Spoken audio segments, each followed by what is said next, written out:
Hey guys, ETJ Wrights here. I thought it would be fun to wear some medieval fantasy themed cosplay while talking about what books I've been reading. You may recall from my last video that I was reading the first book in this series and I was not loving it. The story itself was well written, but there were just themes in it that I wasn't vibing with. I decided to try the next one just to see, and thankfully it is really far removed from those other themes that are in that first book. It's there a little bit, but it's like in the background, so it's kind of like blink and you miss it. So I've been enjoying this one a lot more. It takes place quite a long time after the events in the first novel. Some of the characters in the first novel are there, but it's now we're in this world, so we don't have to focus too much on the world building, which is kind of nice, and just kind of get right into the story. And I mean, there's a little world building, how things have changed and things like that since the first novel, but I'm on chapter 23. I think I'll finish it in the springtime. I kind of took a break from it because it's just kind of a book I was reading outside when the weather is nice, and it has not been great weather, so that's why I have just taken a break from that one. The next book that I finished reading is The Invisible College by Jeff Wheeler.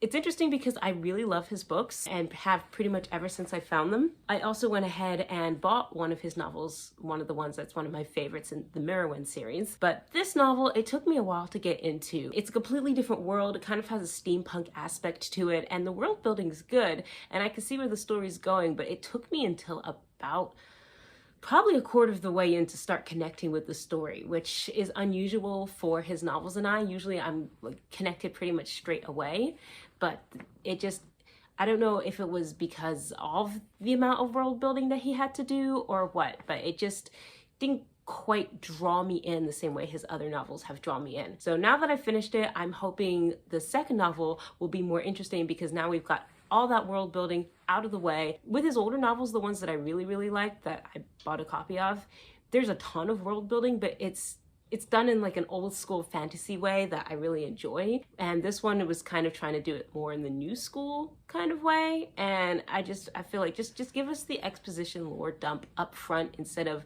continuously trying to explain things as we go along, because it'll be story, explanation, story, explanation, story, explanation, instead of, okay, explain everything now and then story. The modern day reader tends to prefer the second one better, but I like the older style of fantasy, so it's just give me everything up front and then we can go from there. So like I said, now that we've gotten everything, hopefully book 2 will be much more engaging since we know how everything works already.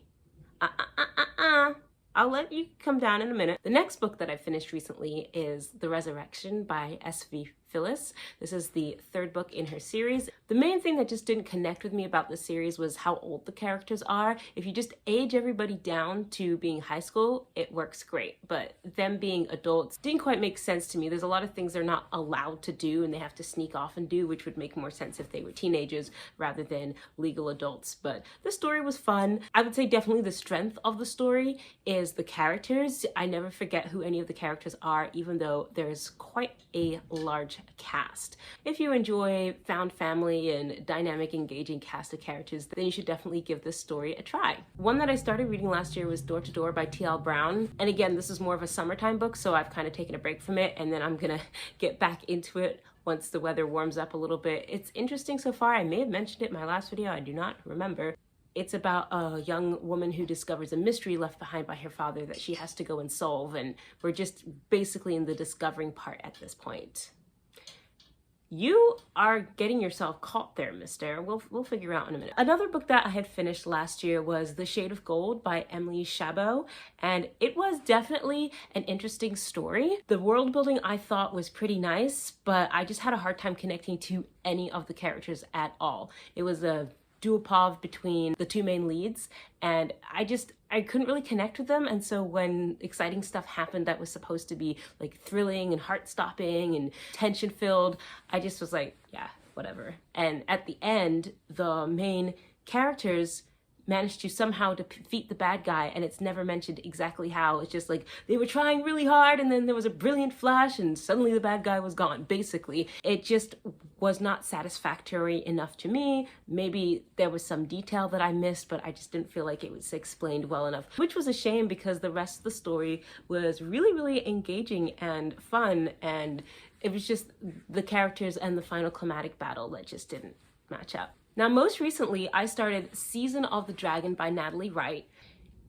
I'm not really sure what to make of this one. I can see that she's trying to have engaging world building, but I don't know if it's on purpose or by accident, but it seems to be heavily influenced at this point by Star Wars because they live on a planet with 2 suns, and the main character is dissatisfied with her life. She runs away, and then when she comes back, her whole village and everything has been destroyed by the bad guys, and now she has no choice but to go on the journey in this desert world that she lives in, which is exactly the opening to Star Wars. It's also basically the opening to Aragon, which follows a lot of the same beats as Star Wars, and this story that I'm reading now has a dragon in it, and Aragon is about dragons. So not to say you can't reuse tropes, because tropes are really fun, and if you do them right, it's great, but I'm wondering how much more similarities I'm going to find. So hopefully the details will be different enough as we go along that it'll be its own story. Another thing that kind of bothered me is that this is the opening to the story,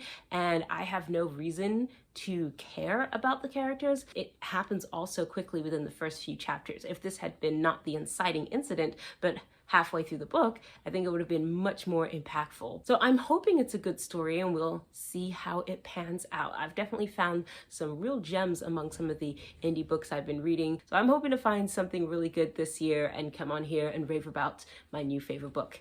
Until that happens, I will look forward to seeing you all next time. ETJ out.